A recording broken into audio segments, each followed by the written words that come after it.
వాడులో జరిగిన వివాదానికి సంబంధించి అది కూడా వైసీపీకి సంబంధించిన నాయకుడి కుటుంబానికి సంబంధించి అంటే లింగయ్య కుటుంబ సభ్యులు ఎవరైతే ఉన్నారో తాజాగా జగన్మోహన్ రెడ్డి వాళ్ళతో ఫోన్లో మాట్లాడారు. ధైర్యం చెప్పారట.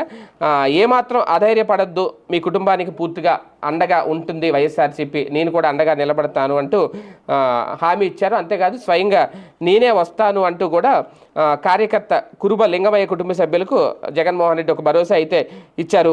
రాప్తాడు నియోజకవర్గం రామగిరి మండలం పాపిరెడ్డిపల్లిలో టీడీపీ ఎమ్మెల్యే పరిటాల సునీత బంధువుల చేతిలో దారుణ హత్యకు గురైన లింగమయ్య కుటుంబాన్ని ఆయన ఫోన్లో పరామర్శించారు.